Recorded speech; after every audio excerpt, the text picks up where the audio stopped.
second video for the first unit of BLLB Political Science 4th semester, जहाँ पे हमें discuss करना है अभी गवर्नमेंट ऑफ इंडिया एक्ट जो आए थे 1919 में, 1935 और 1947 में, जिसकी वजह से इंडिया में पॉलिटिकल एंड कॉन्स्टिट्यूशनल डेवलपमेंट हुआ, जिसकी वजह से आज जो हमारा मॉडर्न डे का कॉन्स्टिट्यूशन है वो बेस करता है।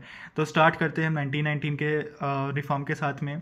और जो इस रिफॉर्म का दूसरा नाम था वो था मॉन्टेग्वे एंड क्लेम्सफोर्ड रिफॉर्म, क्योंकि जो सेक्रेटरी ऑफ स्टेट उस टाइम पे इंग्लैंड में मौजूद था उसका नाम मॉन्टेग्वे था और जो इंडिया में वॉइसरॉय था वो क्लेम्सफोर्ड था। इसलिए इन दोनों ने साथ में मिलकर ये रिफॉर्म बनाया था, इसलिए इसका नाम ये भी है। Then we see the background. अब 1919 में जाने से पहले देख लीजिए कि चल क्या रहा था इंडिया में, वर्ल्ड में। तो वर्ल्ड वॉर 1 स्टार्ट हो गया था 1914 में। 1916 में क्या हुआ, एक जो लखनऊ पैक्ट था वो निकाला गया था, जिसमें इंडियन नेशनल कांग्रेस और मुस्लिम लीग ने साथ मिलकर कॉमन गोल्स और डिमांड्स के बारे में डिस्कस करके गवर्नमेंट को बताया था कि हमें आपसे ये सारी उम्मीदें हैं।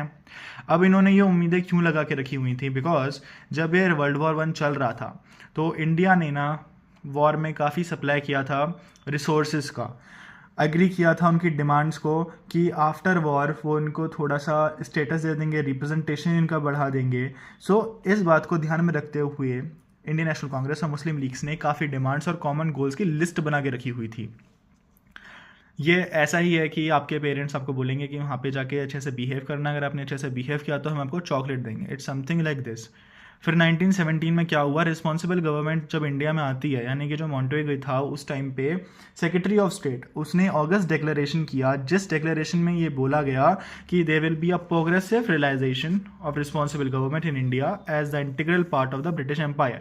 यानी कि इंडिया को एक इंटीग्रल एम्पायर पार्ट बताया गया। साथ में बोला गया कि इंडिया में बहुत अच्छे तरीके से अब रिप्रेजेंटेशन दिया जाएगा इंडियंस को, यानी कि the representations of Indian will be increase in the government of Britain. मतलब कि जो इंडिया में काम कर रही थी ब्रिटेन की सरकार, उसमें अब अच्छे से रिप्रेजेंटेशन इंडिया को दिया जाएगा। इसके बारे में आगे डिस्कस करेंगे।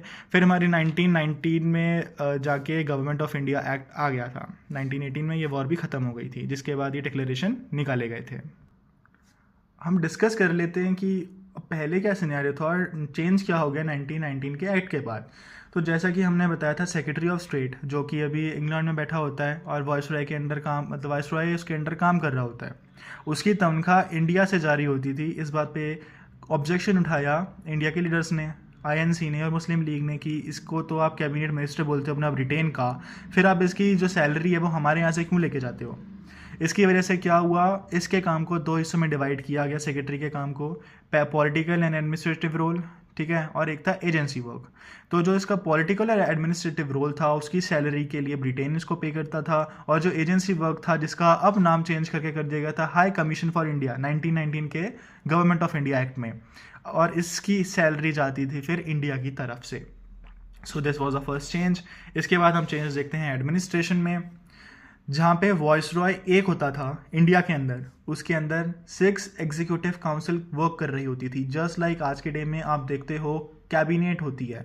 कैबिनेट में क्या होता है, फॉर एन एग्जाम्पल, एक वॉइसरॉय मतलब कि एक पीएम, प्राइम मिनिस्टर, उसके अंदर एग्जीक्यूटिव काउंसिल मतलब कि कैबिनेट। तो उस टाइम की जो कैबिनेट आप कह सकते हैं 6 एग्जीक्यूटिव काउंसिल्स थी। इससे पहले वाले गवर्नमेंट ऑफ इंडिया एक्ट में सिर्फ एक इंडियन को अलाउ किया था लॉ में सिर्फ, पर इसके बाद 3 इंडियंस को अलाउ कर दिया गया था, ठीक है। तो 6 के अंदर अब 3 इंडियंस होंगे, यानी कि इंडियन का रिप्रेजेंटेशन बढ़ा दिया गया। जो अगस्त डिक्लेरेशन था उसको फुलफिल किया जा रहा था 1919 में आके। Then we see the central legislation, और यहाँ पे अब हमारा होता है बाय कैमरलिज्म, यानी कि अब जो डिवीजन है वो 2 हिस्सों में डिवाइड कर दिया गया है। एक था लेजिस्लेटिव असेंबली और दूसरा था काउंसिल ऑफ स्टेट।